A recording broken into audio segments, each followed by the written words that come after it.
My name is MaryAnn Fort, and this is the Cognitive Effects of Music and Dance Training in Children article.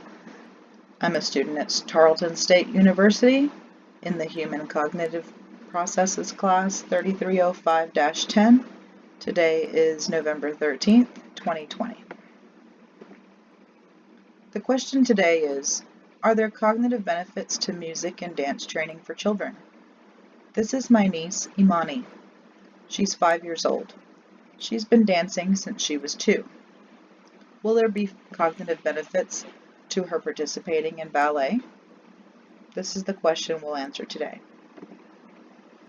Previous scientific literature on this subject has said that there are cognitive benefits to music and dance training in children.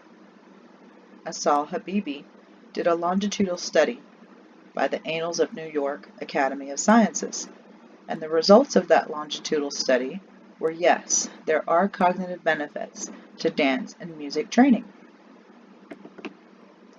On the other hand, a study done by Annalise A. D'Souza and Melody Weishart of York University say there are no cognitive benefits to music and dance training for children. This is the study that we'll look at today, and we'll determine, does music or dance training make kids smarter? The relevancy of this today is that the idea of learning music or dancing can make a child smarter and has gained considerable attention from parents, educators, and policymakers. Teachers, researchers, academic success coaches, and therapists can also benefit from this information. The null hypothesis is that the trained and control group should not differ from each other on any cognitive abilities measured. The method. Training of programs were administered by, as a summer day camp, 2 hours a day, at 5 days a week, for a 3-week duration. In dance studios and public schools were the different locations of each group. Training included direct instruction and group activities for both the dance and music groups. Method. Participants included 75 typically developing children who were randomly assigned. This means that N equals 75. For all 75 typically developing children, no prior dance training or music training was in their background. Their ages were from 6 to 9 years old. They were all from monolingual communities in Ontario, Canada. All children agreed to participate and received parental consent for this study. Materials and procedures. The music program group included instruments such as ukuleles, steel drums, and xylophones, and singing. In the dance program group, movement was used. In the passive control group, no training in either music or dance was used. Temporal training, structure, motor control, and sound were common to both the music and the dance training groups.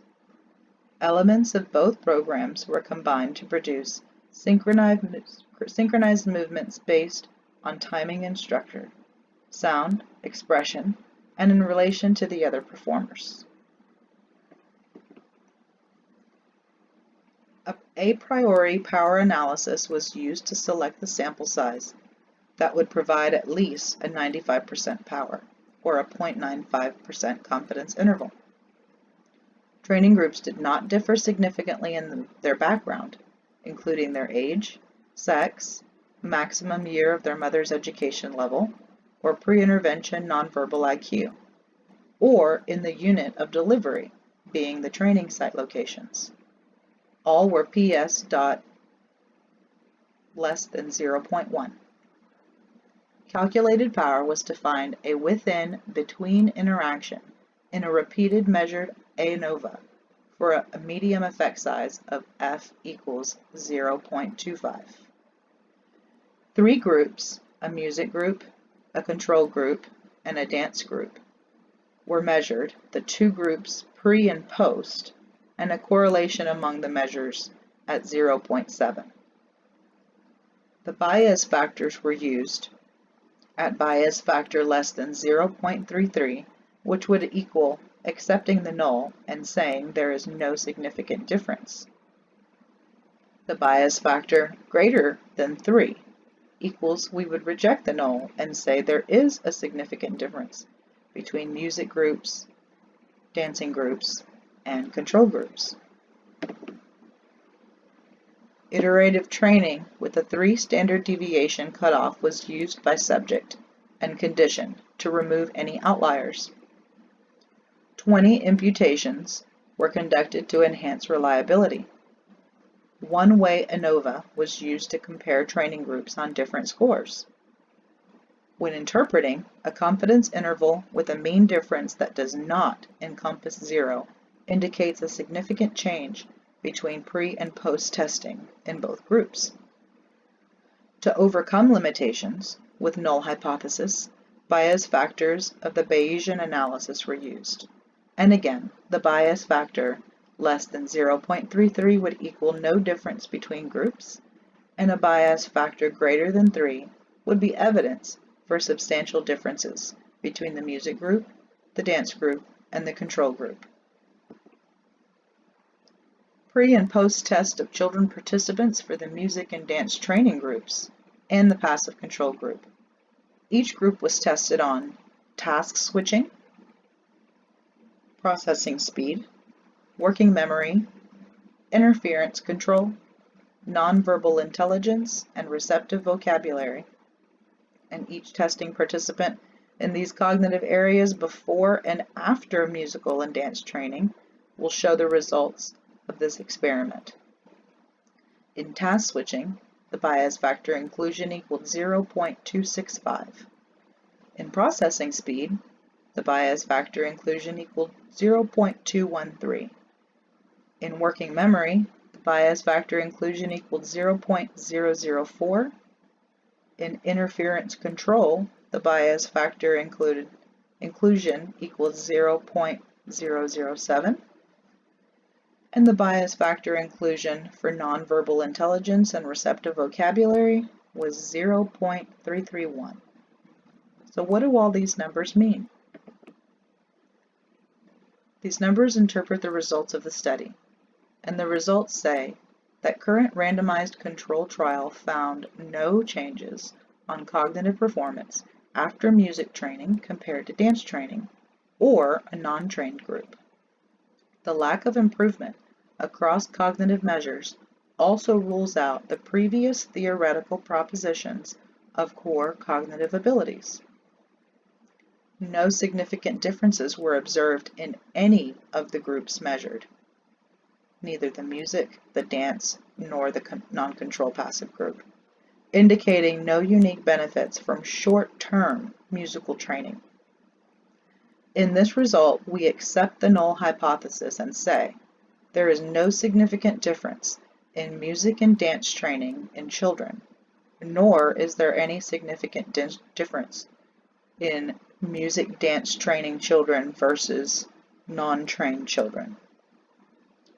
Although longer than 3-week training in music or dance might prove beneficial to cognitive benefits in children. A limitation of this study is that the passive control groups were not randomly assigned. However, the groups were equal at the baseline on prognostic factors and can be treated as random. Again, the question, does music and dance training make children smarter? The answer at this study is no. This is the results of the study for the music, the dance, and the control group. The mean differences at standardized task scores. Again, my name is MaryAnn Fort. I appreciate you taking the time to listen to my presentation on the cognitive effects of music and dance training in children.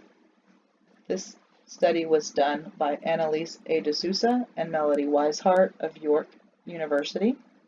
It can be found in the American Psychological Association Archives of Scientific Psychology. If there are any questions, please feel free to contact me. Again, my name is MaryAnn Fort. You have a nice day.